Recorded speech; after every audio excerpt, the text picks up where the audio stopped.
उमा की सास कम पढ़ी लिखी थी, लेकिन उमा एक एयर होस्टेस थी, जिसके चलते वो आए दिन अपनी जॉब पर रहती थी। उसकी जॉब से ना ही उसके पति को कोई परेशानी थी और ना ही उसकी सास को, लेकिन इस बात का उसके आस पड़ोस वालों को नहीं पता था, जिसके चलते उसके आसपास वाले हमेशा सुमन को उसकी बहू के प्रति भड़काते रहते थे। एक दिन वो अपने घर के बाहर लगी तुलसी में जल देकर अपने घर में वापस आ रही होती है। तभी उसकी पड़ोसन शांति उसे रोकते हुए कहती है, सुमन, जो काम तेरी बहू को करना चाहिए वो काम तू कर रही है। तेरी बहू कहाँ रहती है आजकल? कई महीनों से आस पड़ोस वालों ने तो उसे देखा भी नहीं है। मेरी बहू तो हवा में ही उड़ती रहती है, क्या ही बताऊं, उसे समय भी नहीं लगता है। वो तो मुझे पता ही है कि तेरी बहू हवा में उड़ रही है, वरना अपनी सास के साथ ऐसा थोड़ी ना करती जैसा कर रही है वो। तू उससे कुछ बोलती क्यों नहीं है?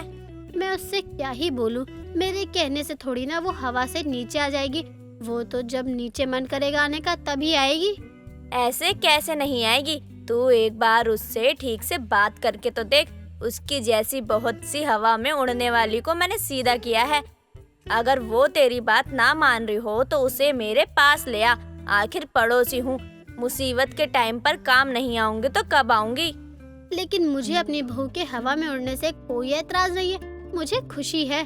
तू तो ये ही बोलेगी क्योंकि तू बहुत सीधी है ना। लेकिन तू चिंता मत कर, मैं तेरे साथ हूँ। तुझे जब भी मेरी जरूरत पड़े तू बस एक बार बोल कर तो देख मुझे। मुझे किसी से कुछ नहीं बोलना, वो मेरी बहू बहुत अच्छी है। हाँ, हवा में उड़ती है इसीलिए हमें टाइम नहीं दे पाती, लेकिन क्या करे, वो भी मजबूर है। वो मजबूर नहीं है, बल्कि वो बहुत चालाक है। सिर्फ तेरे सीधे होने का फायदा उठा रही है वो। शांति को सुमन की कही हुई किसी भी बात का मतलब समझ में नहीं आ रहा था, फिर भी वो उसकी हाँ में हाँ मिलाई जा रही थी।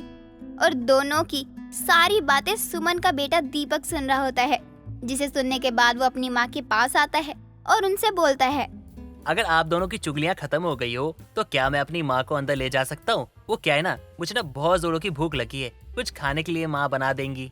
बेटा, अब तो तेरी शादी हो गई है, अब तो तू अपनी माँ का पल्लू छोड़ दे।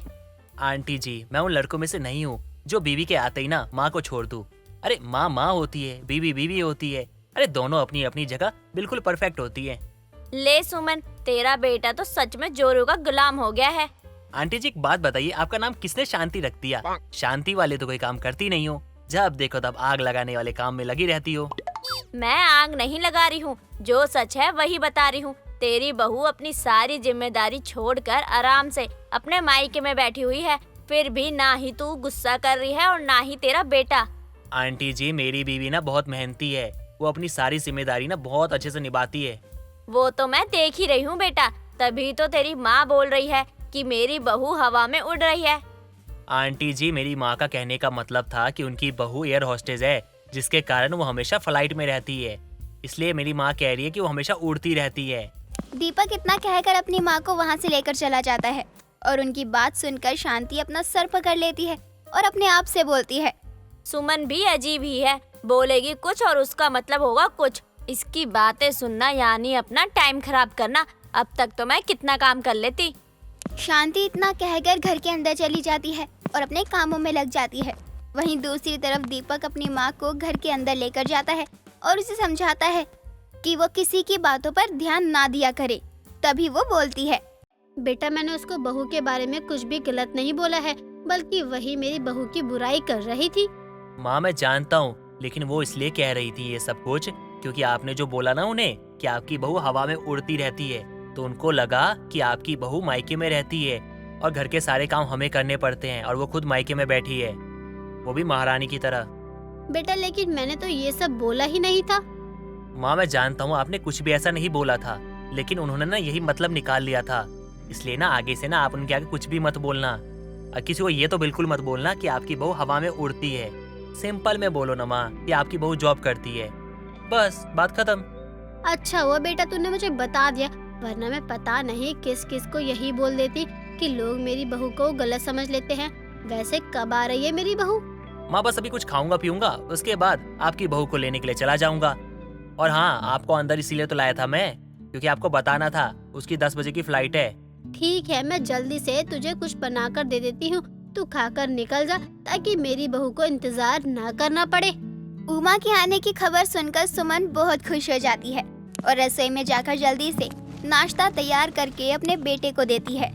दीपक नाश्ता करके उमा को लेने के लिए एयरपोर्ट पहुंच जाता है। कुछ देर बाद उमा की फ्लाइट लैंड होती है और उमा भागते हुए दीपक के पास आती है और उसे गले लगा लेती है। आपको पता है मैंने आपको कितना याद किया। मेरा आपके बिना बिल्कुल भी मन नहीं लग रहा था। अरे मेरा तो खुद तुम्हारे बिना मन नहीं लग रहा था। मैं तो ये सोच रहा था कि कब ये महीना खत्म होगा और कब तुम मेरे पास आओगी। और हाँ, जल्दी चलो, माँ भी इंतजार करिए तुम्हारा। हाँ चलिए, मैं खुद माँ जी से मिलने के लिए बहुत परेशान हूँ। पता नहीं वो सब अकेले कैसे करती होंगी। दीपक उमा को लेकर घर आता है। उमा अपनी सास से मिलते ही उसका पैर छूती है। सुमन भी उसे आशीर्वाद देती है और बोलती है, बहू तुम्हारे बिना ये घर घर नहीं लगता है, एकदम खाली लगता है। हम दोनों में से किसी का मन नहीं लगता है, लेकिन तेरी खुशी को देखकर मैं बहुत खुश हूँ। माँ जी, ये खुशी भी तो आप लोगों ने ही मुझे दी है, वरना मेरे माँ बाप ने ही मुझे एयर होस्टेस की पढ़ाई करने से मना कर दिया था। वो तो आप लोगों के कहने पे उन लोगों ने हाँ कर दी। अगर आप लोग मेरा साथ नहीं देते तो मैं इतने ऊंचे मुकाम पे पहुँच नहीं पाती। बहू ये तू बोल ही मत। तेरे मुंह से ये बातें सुनकर मैंने भी सभी को यही बताना शुरू कर दिया कि मेरी बहू हवा में उड़ती रहती है, तो लोग इसका गलत मतलब निकाल रहे थे। मुझे ही ज्ञान देने लगे कि लगता है मेरी बहू लायक नहीं है। ये सुनकर उमा जोर जोर से हंसने लगती है। उमा के घर में आने से उसके घर में रौनक आ जाती है। वो जितने दिन छुट्टी पर रहती है वो अपने ससुराल की सभी जिम्मेदारियों को अच्छे से निभाती है। फिर चाहे वो सुबह जल्दी उठकर पूजा करनी हो या फिर रसोई में नाश्ता बनाना हो या अपनी सास की सेवा करना हो। दिन गुजरते हैं और उसकी छुट्टी का 1 महीना कब गुजर जाता है पता ही नहीं चलता। अब वो अपनी जॉब पर जाने के लिए फिर से तैयार हो जाती है। सुमन और दीपक उसे देखकर बहुत दुखी हो जाते हैं। तभी उमा बोलती है, आप लोग इतना उदास क्यों हो रहे हैं? बहू अब फिर तुम चली जाओगी तो घर सूना हो जाएगा, इसीलिए हम दुखी हैं। हाँ उमा, तुम कुछ दिन और रुक जाओ ना। परसों माँ का जन्मदिन है, तब तक तो रुक ही सकती हो तुम। आप चिंता मत करिए, मैं माँ जी के जन्मदिन पे उनके साथ रहूंगी। हम सब साथ में मिलकर उनका केक काटेंगे। इसका मतलब तुम जॉब पे नहीं जाओगी या हमारे साथ रहोगी? नहीं, मैं जाऊंगी, लेकिन अकेले नहीं, बल्कि आप दोनों को साथ लेकर, क्योंकि मैं सोच रही हूँ माँ जी का बर्थडे इस बार हम बाहर मनाएं। मैंने हम सभी के लिए गोवा जाने की टिकट बुक कर ली है। तुम सच कह रही हो? हम सब फ्लाइट में जाएंगे, वो भी एक साथ? जी बिल्कुल जाएंगे। उनकी हवा में उड़ने वाली बहू अब अपनी सास को हवा में उड़ाएगी, क्योंकि माँ जी भी चलेंगी ना हमारे साथ। मेरी बहू के होते हुए मुझे किसी चीज से डरने की जरूरत है क्या? बिल्कुल नहीं माँ जी, मेरे होते हुए आपको किसी चीज से डरने की जरूरत नहीं है। उमा की बात सुनकर सभी बहुत खुश हो जाते हैं। जिसके बाद सभी उमा के साथ एयरपोर्ट के लिए निकल जाते हैं और अपनी फ्लाइट में बैठकर सभी गोवा पहुंच जाते हैं, जहां उमा अपनी सास का जन्मदिन बहुत ही धूमधाम से मनाती है। सुलोचना की बहू रजनी की फुर्तीलेपन की तारीफ पूरे मोहल्ले वाले किया करते थे। वो अपने सभी कामों को इतनी फुर्ती से निपटा लेती थी कि लोगों की आंखें खुली की खुली रह जाती। जो काम लोगों को घंटों लग जाते करने में, वो काम रजनी कुछ ही मिनटों में कर लिया करती। एक दिन सुबह के समय सुलोचना की पड़ोसन कमला उसके घर आती है। सुलोचना, आज मेरे घर में बहुत सारे मेहमान आने वाले हैं और मेरी बेटी भी घर पर नहीं है। अगर तुझे बुरा ना लगे तो क्या तू अपनी बहू को थोड़ी देर के लिए मेरे घर भेज सकती है, ताकि वो मेहमानों की देखभाल कर दे, उनको चाय नाश्ता दे दे। कमला बहन, तुम भी कैसी बात करती हो? मेरी बहू तुम्हारी बहू भी है, इसमें पूछने वाली क्या बात है? तुम जब चाहो मेरी बहू को अपने घर बुला सकते हो, मुझे कोई एतराज नहीं है। सच में सुलोचना, तेरा दिल बहुत बड़ा है, वरना कोई अपनी बहू को ऐसे दूसरे के घर में काम करने के लिए नहीं भेजता है। लेकिन तेरी बहू की फुर्तीलेपन की चर्चा पूरे मोहल्ले में है, इसीलिए मैंने सोचा तेरी बहू को बुला लूं, क्योंकि जितने फुर्तीलेपन से वो घर के बाकी काम करती है, उसी फुर्तीलेपन से वो रसोई भी बनाती है।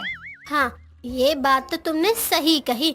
जब तक लोग काम करने की सोचते हैं, तब तक मेरी बहू सारे काम कर देती है। तभी तो मैं तेरी बहू को बुलाने के लिए आई थी। अगर मेरी बेटी होती तो मुझे कोई दिक्कत नहीं होती, वो बस देख लेती। अब तू ही बता, मैं अकेले क्या क्या देखूंगी? मेहमानों से बात करूंगी, उनकी खातिरदारी करूंगी। कोई बात नहीं, एक पड़ोसी ही दूसरे पड़ोसी के काम आते हैं। ठीक है सुलोचना, मैं चलती हूँ अपने घर, तुम भी थोड़ी देर में अपनी बहू को भेज देना। कमला इतना कहकर अपने घर चली जाती है, जिसके बाद सुलोचना रजनी के कमरे में जाती है और देखती है कि पूरा कमरा बिखरा पड़ा है, साथ ही अलमारी के कपड़े बेड पर फैले हुए हैं। तभी सुलोचना रजनी से कहती है, बहू मैं तो तुझे यहाँ ये बताने आई थी कि तुझे कमला आंटी के घर जाना है। उनके घर मेहमान आने वाले हैं और वो बेचारी अकेले ही सब संभाल नहीं पाएगी, लेकिन तूने तो यहाँ शाम तक का भी काम फैला रखा है। माँ जी आप चिंता क्यों करती हैं? ये काम तो मेरे लिए चुटकियों का है। आप चलिए मैं थोड़ी देर में आती हूँ, यूँ काम खत्म करके। यूँ कहने से यूँ काम नहीं हो जाता है, बल्कि काम करने से काम खत्म होता है। मुझे नहीं लगता कि तू अपना सारा काम खत्म करके कमला के घर जाकर उसकी रसोई संभाल पाएगी।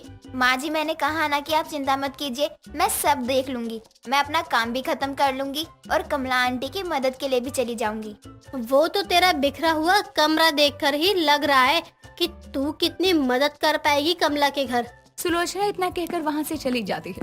थोड़ी देर बाद रजनी अपना सारा काम खत्म करके कमला के घर जाने लगती है। तभी सुलोचना रजनी को दरवाजे पर रोकती है। कहाँ जा रही है बहू? कोई जरूरत नहीं है कमला के घर जाकर मना करने के लिए कि तू नहीं आ पाएगी। मैं उससे फोन करके मना कर दूंगी, कह दूंगी तेरी तबीयत खराब है।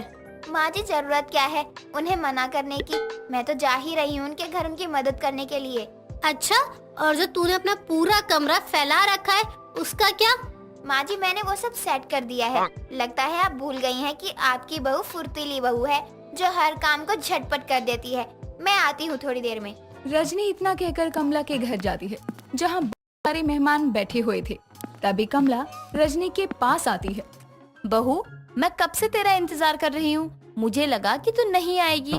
आज मेरी इंसल्ट पक्की है। आपकी इस फुर्तीली बहू के होते हुए आपको लगता है कि आपकी इंसल्ट हो सकती है? आप इन्हें बातों में लगाइए और थोड़ा सा समय दीजिए, बस फिर देखिए अपनी फुर्तीली बहू की रसोई का कमाल। बहू जो करना है जल्दी कर ले, तू अकेले कर लेगी ना सारा काम, कोई दिक्कत तो नहीं है ना? या मैं चलूं तेरे साथ मदद के लिए? नहीं आंटी जी आप बैठिए सबके साथ, मैं अभी सब बना कर लाती हूँ। रजनी इतना कहकर रसोई में जाती है और कुछ टाइम में ही खाने की अनेकों चीजें बनाकर मेहमानों के सामने ले आती है। सभी उसकी रसोई में बने सभी खानों की बहुत तारीफ करते हैं। साथ ही कमला का रजनी का फुर्तीलापन देखकर सर चकराने लगता है कि उसने इतना कुछ इतनी जल्दी कैसे बना लिया। कुछ देर बाद सभी वहाँ से चले जाते हैं और रजनी भी अपने घर आ जाती है तो देखती है कि उसका पति अक्षय बैठा हुआ है, जिसे देखकर वो उनके पास जाती है। आज आप बहुत जल्दी आ गए, आप ठीक तो है ना? क्या हुआ, कुछ परेशान लग रहे हैं? अरे नहीं बाबा परेशान नहीं हो, बस वो काम ज्यादा था ना तो उसके चक्कर में सुबह से कुछ खा नहीं पाया। बहुत भूख लगी है, जल्दी से कुछ मिल जाएगा खाने के लिए। जी बिल्कुल आप बैठिए, मैं अभी कुछ अच्छा सा बना कर लाती हूँ खाने के लिए। बेटा तूने कुछ खाया नहीं है सुबह से?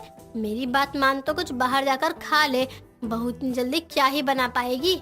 माँ आप तो जानती है ना कि मुझे बाहर का खाना बहुत कम पसंद है, इसलिए मैंने पूरे दिन कुछ नहीं खाया है। बाहर का खाना खाना ही होता तो दोपहर में ही खा लेता। और शायद आप भूल चुकी हो कि आपकी फुर्तीली बहू है, उसकी रसोई में कुछ भी बनाने में टाइम नहीं लगता है। ये सही कहा आपने अक्षय जी, आपने तो मेरी तारीफ करके मेरा दिल खुश कर दिया। मैं अभी आपके लिए कुछ अच्छा सा बना कर लाती हूँ। रजनी इतना कहकर रसोई में जाती है और अक्षय की पसंद का मूंग दाल का हलवा बना लाती है, जिसे देखते ही सुलोचना हैरान हो जाती है। बहू तूने इतनी जल्दी मूंग दाल का हलवा कैसे बना लिया? तूने कब दाल भिगोई? तू तो अभी अभी मेरे सामने रसोई में गई थी और पूरे दिन कमला के घर थी। माँ जी मैंने मूंग दाल सुबह ही भिगो दी थी शाम के नाश्ते में मूंग दाल के पकोड़े बनाने के लिए, लेकिन जब अक्षय जी ने कुछ अच्छा खाने को बोला तो मैंने हलवा बना दिया, क्योंकि उन्हें हलवा ज्यादा पसंद है ना इसलिए। बहू तो सिर्फ घर के काम में या रसोई के काम में फुर्तीली नहीं है, बल्कि दिमाग में भी फुर्तीली है। कितनी भी जल्दी कुछ भी सोच लेती है और कर भी देती है, मेरा तो सर ही घूम जाए। माँ सर तो घूमेगा ही ना, आपकी उम्र हो चुकी है, इसलिए कहता हूँ कि आप बस आराम करो, घर की सारी चिंता छोड़ दो। रजनी है ना वो सब देख लेगी। हाँ वो तो है, लेकिन थोड़ा ध्यान से बहू, ज्यादा फुर्तीलापन दिखाने के चक्कर में कोई नुकसान मत कर देना।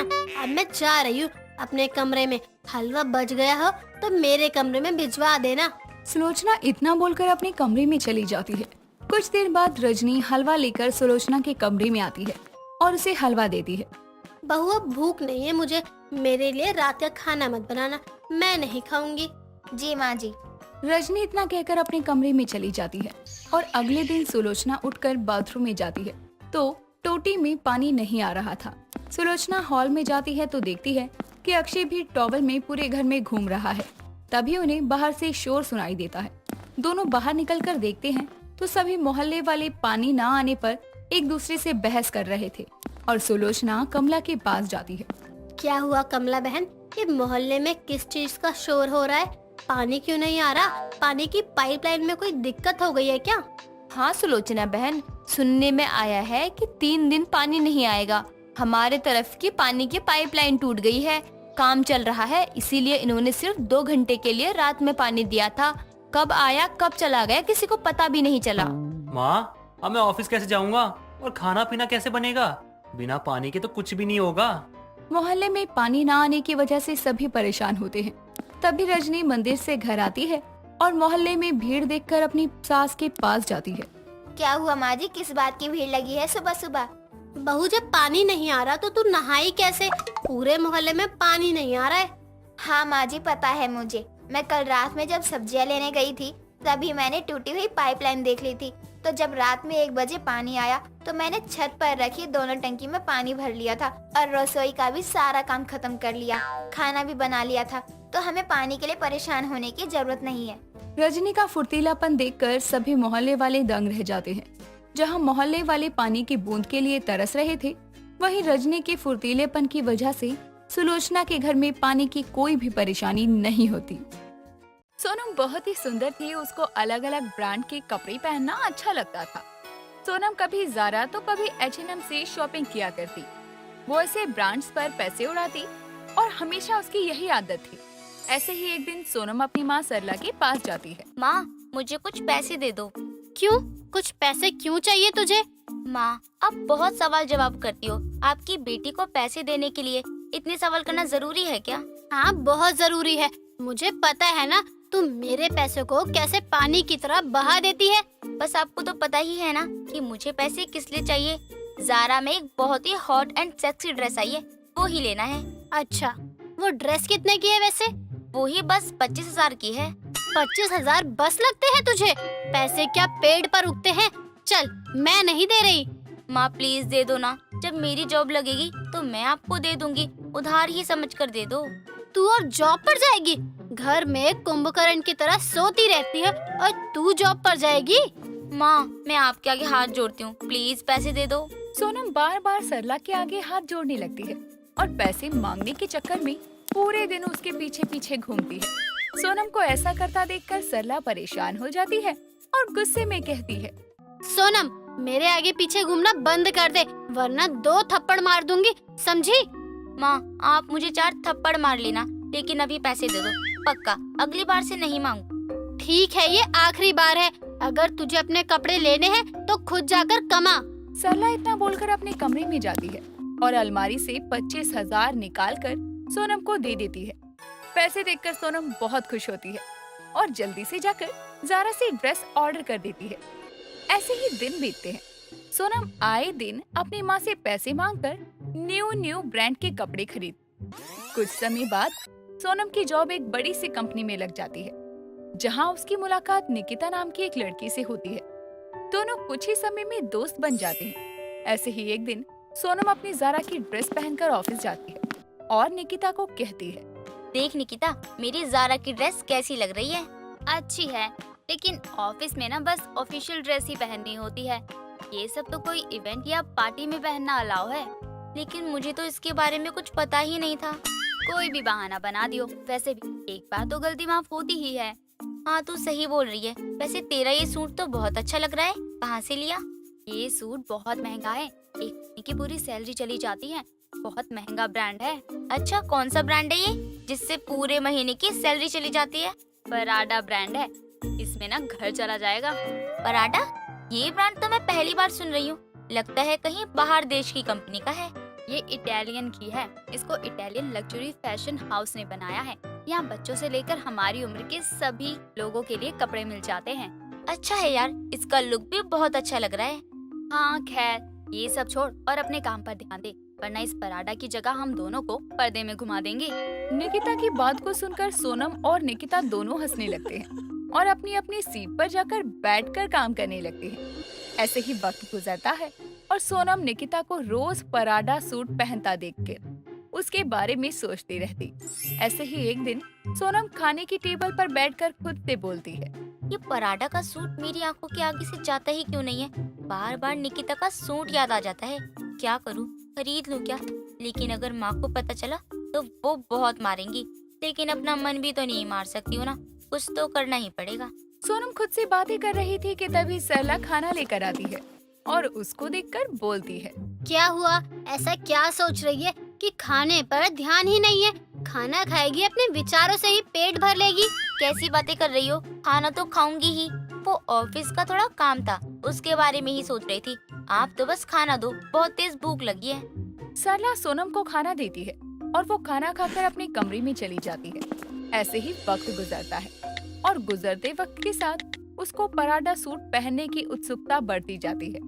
ऐसे ही एक दिन सोनम के पिता राजेश अपने क्रेडिट कार्ड को टेबल पर रखकर वहाँ से चले जाते हैं। तभी सोनम आती है और क्रेडिट कार्ड को देखकर अपने मन में कहती है, लगता है आज पापा अपना क्रेडिट कार्ड भूल गए हैं। क्या मैं पापा का क्रेडिट कार्ड यूज कर लूं? कर ही लेती हूँ। वैसे भी पापा को कौन सा पता चलने वाला है। मेरे पास पराठा सूट के पैसे भी नहीं है और अब ये क्रेडिट कार्ड मेरे काम आएगा। वैसे भी मैं तो उनकी प्यारी सी बेटी हूँ ना, कुछ नहीं बोलेंगे। सोनम घर में चारों तरफ नजर घुमाती है और क्रेडिट कार्ड उठाकर वहाँ से बिना कुछ बोले निकल जाती है और फुल पेमेंट करके पराठा सूट का ऑर्डर कर देती है। कुछ दिनों बाद में उसका ऑर्डर आता है और अगले ही दिन वो पराठा सूट पहनकर घर से खुशी खुशी जा रही थी कि तभी सरला कहती है, ओ महारानी, ये नया सूट कहाँ से लेकर आई है?